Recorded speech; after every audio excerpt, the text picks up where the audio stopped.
What the hell was Travis Konecny doing? Yeah, it's overhandling the puck, trying to do too much with it in a situation where you have a lot of space on the ice, and you got to space it out with the players. You can't try to beat a guy one-on-one in that situation. I got to be honest with you, that play by Eichel at the end was just unbelievable. What a pass that was. That's crazy. Even better, Bunny, before the pass is creating just a little bit of space for himself. Little time, He made a little move to kind of shake the defenseman and gives himself the space to make that pass to Mark Stone for the goal. It was a hell of a play by Eichel. You can't turn the puck over there. You just can't. I mean, 3-on-3 overtime is all about possession. It's all it is. It's lacrosse. It's all about possession. And so you can't really take chances in 3-on-3. You can literally hang on to the puck, 3 guys. Yeah. If you use the whole ice, you could actually never give it away if you wanted to. Correct. 3-on-3. Correct. Without taking a chance on the goal. Right. And so it's all about possession and not about trying to make something happen. And so that's where the mistake is there, and that's where it comes back and it burns you. The overtime, I don't think did Mishkov even have a shift in the overtime? I don't think he did. He did. Which is what everybody's going to go nuts now because no TK accountability. Mishkov gets benched. That's why this coach sucks. All right, yeah, we all hear you. Good, great. Stupid. Beyond stupid, but that's beside the point. It is stupid that Matvei Mishkov didn't see the icing overtime. You're right. They were saving him for the shootout. He would have been in the shootout. There's no question he would have been in the shootout. For sure. Tough loss. That's a tough loss. If you can't skate, you can't play 3-on-3. Sorry. It's true. I mean, there's no other way to put it. It's you got to have your best skaters on the ice in 3-on-3. Yeah, it's just it. And look, your best skaters may make mistakes, and that happened tonight. Happened. Can't have that mistake. But I don't. In the hierarchy of mistakes, like that was a pretty freaking bad mistake. No, it wasn't. Konecny going for a little skate. No. In the hierarchy of mistakes, it's not that high. Why? Because you played a team from the Western Conference, right? I'm talking about the play in the moment. Well, no, but he goes out for a skate in his own end. Okay. I wouldn't say he's the most gifted stick handler. Who's that? Konecny. It was a bad play. A bad play. But let's not overblow it. Is what I'm trying to say. It's like a boneheaded play. It was unfortunate to say the least. Yeah. No, it was a bad play. I'm not absolving him. But I think it's like what it's hyperbolic to say it was this awful worst thing you've ever seen kind of thing. Like it's just not. That's pretty bad.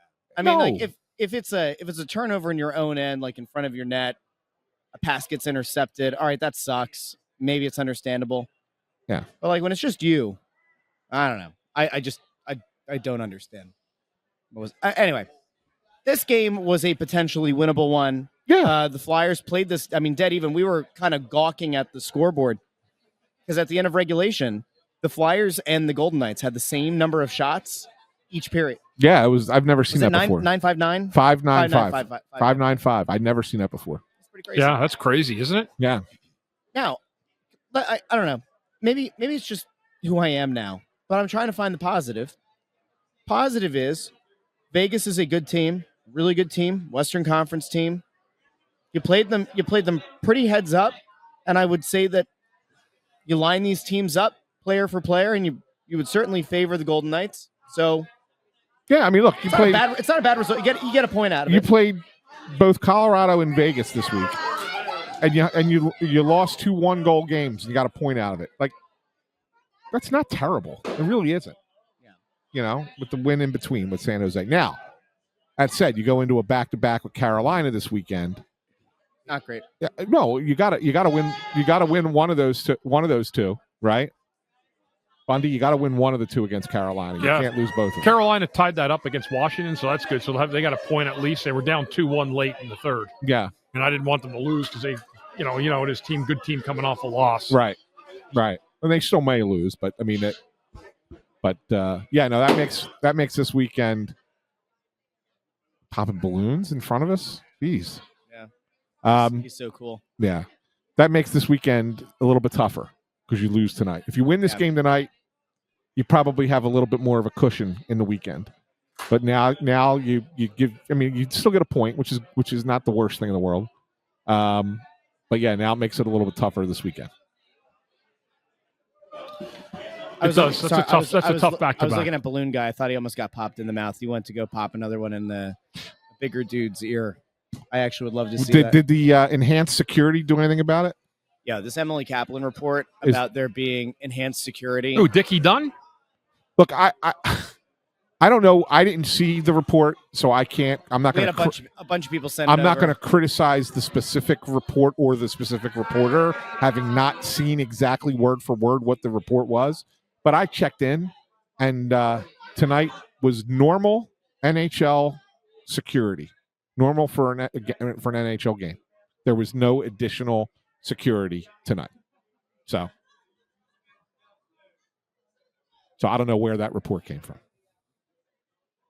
Pulled out of thin air. Out of thin air. That's what I was going to say. Well, the thing that bothers me about it, right, is because it's just like fitting into the stupid narrative. Yes, it's a national game. Fans once again couldn't couldn't handle the fact that there was a former player in town. So this place is the same place that booed Santa Claus. It's a national game.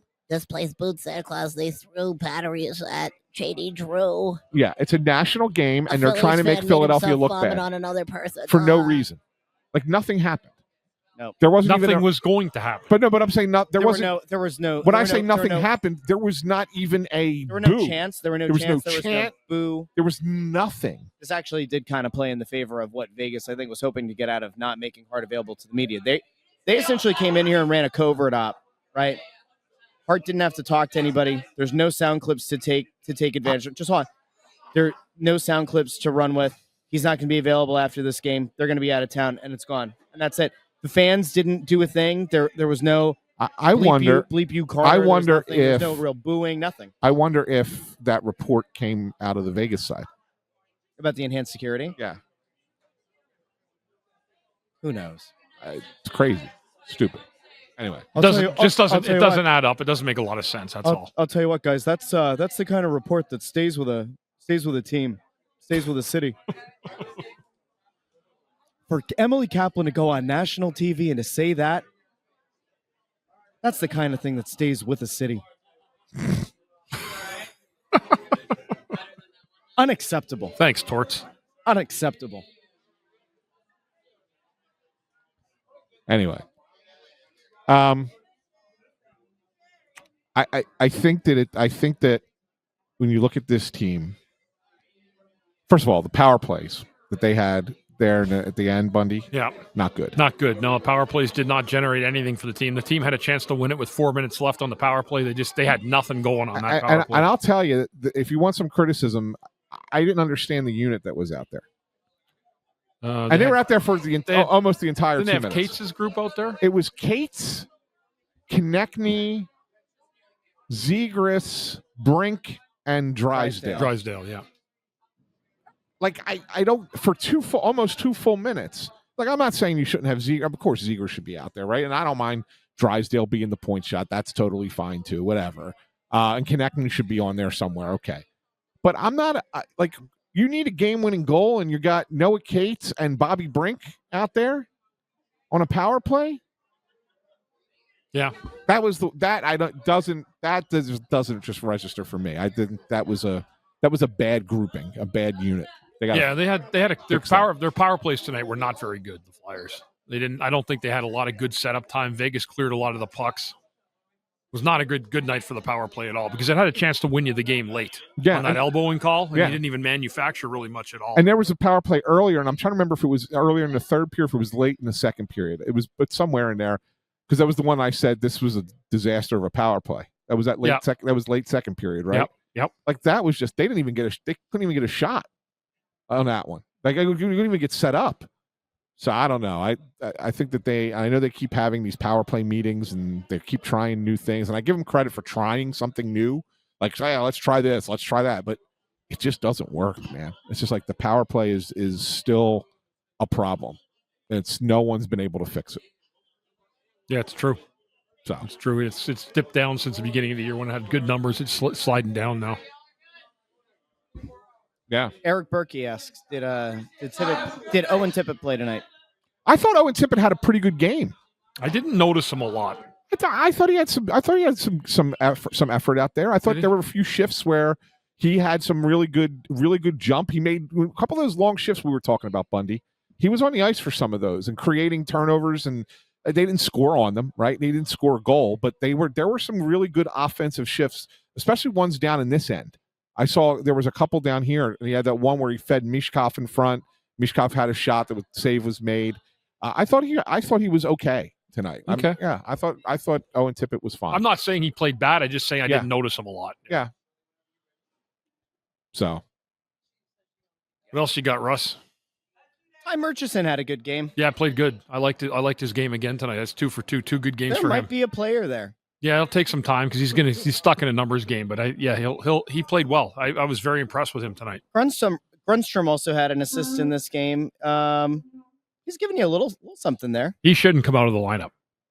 Grunstrom. Yeah. He shouldn't. He should stay on the fourth line permanently. Well, yeah, but they moved him onto the third line in the third period. They moved him up, yeah. Yeah, he replaced Grebenkin on the third line in the third period. He's an NHL player. He is. He's a good pickup. Yeah, he's a nice player. He plays the game really well. He's got some energy. He's got a good stick. Makes good plays on the boards. Yeah. Yeah, I'm surprised that he didn't get a run a little bit sooner. Yeah. I mean, like the fourth line has been a problem for a bit for this team. This isn't something that's just come up, right? I know Tocchet had the big meltdown about it, with last week or earlier, and whenever that was, earlier this week. But it's been an issue for at least a month. When did I write that story about the fourth line? About a month ago. That they need to make some changes there. Yeah, something like that. Tocchet read it. He says he doesn't read these things. He says he doesn't listen to these things. We know. Anything else? No. I'm going to let everybody wallow in their own misery. You need to take a nap. I'm tired. I'm cranky. You're cranky. I am. I'm very tired. You're very cranky. I am cranky. It just drives me nuts. It drives me nuts. I think Mishkov should play overtime. I think he has 3 overtime winners, I think, in his career at this point. Yeah, because he played every overtime last year, right? But he was in much better shape last year. That's fair. So I think you have to figure out a way to have him at least get a shift in the overtime. And he may have. So the thing that they've done, if you may have noticed this the last few times in overtime, is they do give him that shift, but it's usually at the end of the overtime. Yeah. They do give him one. And I wouldn't have been surprised if he would have gotten one right after on this next possession. See you, Mike. I wouldn't have been surprised if he got out there at the end of it, at the end there. They usually give him one shift in overtime. Strategically, it's not the worst thing in the world. I guess I understand trying to mitigate his scale. The whole season is about mitigating that, Russ, for him. But this is one of those times where you go, all right, did you leave it all on the table? Do you leave it all on the ice? And it's like, all right, well, one of your very best players who can't skate, but one of your very best players didn't see the ice in the overtime. It's a little bit frustrating. Yeah. I think people are allowed to be frustrated. Well, but let them be angry. We'll see. Let them be angry. Here's the real question that, I guess will have to be answered.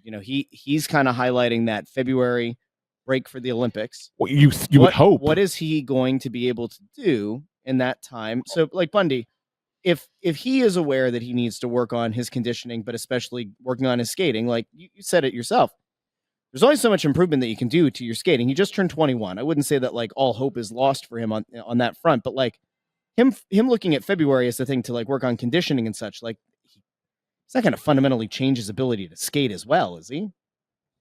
Over a 2-week period in February, like it's not going to change. No, his conditioning will get better. Well, if he stays and he bag skates himself for 2 weeks during the Olympic break, but is he going to do that? Are they going to force him to do that? Is he going to want to do that? Well, I think that I don't think they're going to bag skate him, but I do think there's going to be a conversation like, hey, these 3 weeks or 2.5 weeks, you're not going on vacation. You shouldn't go on vacation. Right. Like, don't go off to some island somewhere and, for 10 days. For 10 days. Do nothing. Like, get out. I don't care. If you want to go home, go home. You want to go somewhere, but you should be working out. You should be skating. You should be doing whatever you got to do, power skating, whatever it needs to be. That needs to happen in February. And if he does it, great. If he doesn't do it, well, then guess what? March and April are not going to be pretty. Right. Right. Guys, I'm going to tell you. I know it might not go over well, but I'm going to say it. I think that Saturday's game is Matvei Mishkov's last chance to prove that he belongs in the NHL. Oh, stop it. Stop it. We can't say that? No? No, stop it. I'm kidding. Yeah. Stop stirring the pot kidding. for no reason. I'm kidding. There's enough to stir as the it people, is. The people who have been monitoring Sports Talk Radio this week may understand that.